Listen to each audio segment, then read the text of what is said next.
It's time to build a spooky Age of Sigmar battlefield just in time for Halloween. In this video, I'm going to show you how I painted and crafted the 3D printed terrain and custom 44x60 battle mat for this awesome table. So let's get to work.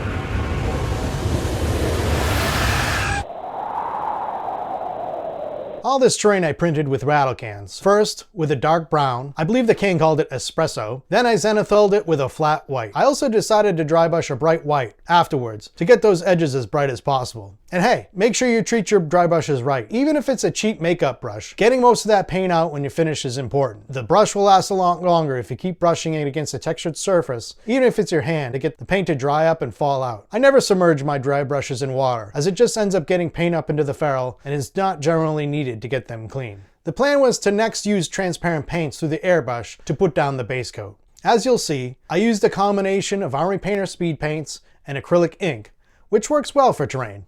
Since I was a kid, Halloween has always been my favorite holiday.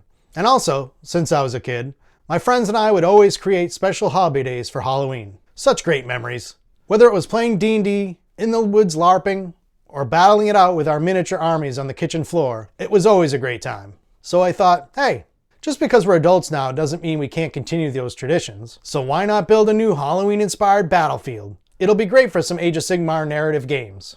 You have to stay young somehow.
When moving on to the highlighting for this project, I ended up using pretty much only two colors, a cold gray and a warm khaki color. For speed, I used two different brushes running at the same time, alternating between the two. I would never be dry brushing the same part with both colors, so this sped things along quickly and allowed me to get into the groove. Double fisting brushes can be a great way to have some fun while you're working. So after these highlights, I thought it was looking pretty good, until I broke out the Sigmarite Mausoleum kit and realized that this new terrain was way too bright. When constructing terrain for your table, you kind of want a unified look, like they all belong in the same world, so I needed to fix it. I could have broke out the oils to darken them down with a wash, but I try to avoid washing FDM printed terrain. It just brings out all the layer lines. The dry brushing did that enough, so that wasn't the answer. I turned back to the airbrush and transparent burnt umber and used it to filter a brown all over the terrain to kind of dirty them up, which actually did the trick and was quick and easy. Don't worry about making mistakes. There's always a way to pivot and make things better. The terrain I decided to go with, it comes from a few different places. I sourced 3 of these sets from PrintableScenery.com. They have a ton of STLs for a variety of different terrain environments. From their Shadowfey Ruins line, I downloaded their Hallowed Graveyard Walls pack, along with their Graveyard Hills and the Hallowed Mausoleums. This made up the bulk of the terrain that I used for this battlefield, along with the GW Corpse Rack Mausoleum that I painted up in a different video. Right here. Then, last minute, I decided to go with another model from Thingiverse called the Tomb. It's a really cool download. You guys should check it out. I'll put links in the description to all of these downloads for you. I didn't want this video to be too long, so I wanted to go super simple with this mat. Without all the gravestones, mausoleums, and corpses, graveyards are pretty much standard countryside, so I didn't feel the need to go over the top. I only knew that my final graveyard build is going to be based in the fall, so I kept that going here. Once I got all the supplies together and finished taping the drop cloth to my basement floor, I decided to sketch the design with a Sharpie ahead of time. The one element that I wanted to add was some cobblestone patches here and there, and some paths to break up the map. For the cobblestone, I used just caulk straight out of the tube and used a putty knife to smooth it out in a very thin layer. You only want to be a 1/16 of an inch or so when you push the roller down, the recesses are pretty much down to the surface of the mat. You'll get caulking oozing everywhere otherwise. Adding the 4 patches of cobblestone took 1 tube of caulk. Next, I added 4 more tubes into a bucket with some water, playground sand, between 1 and 2 cups, and some burnt umber craft paint to tint the brown so it's not white. I wouldn't try and make this your final color. You'll go through way too much paint trying to get there.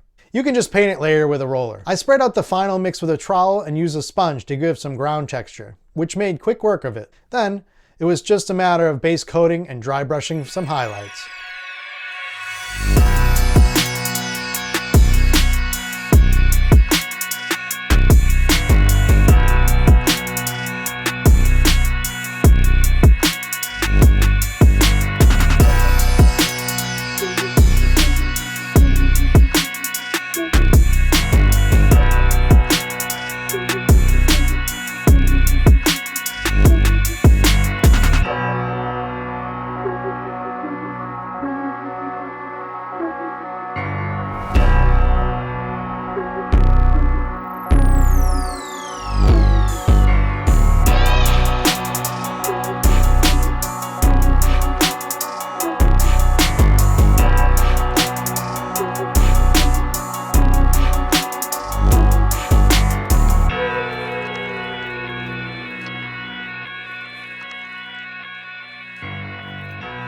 Once the mat was complete, it was time to build the battlefield. You'll also notice that I added some other 3D printed elements and some reindeer moss to the environment. Plus, I couldn't help myself in adding some largely out of scale pumpkins that I found at the dollar store to add to that Halloween vibe. Here's the final product. I hope you like it.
I hope you enjoyed this one. If you're looking for more videos like it, this is actually number 3.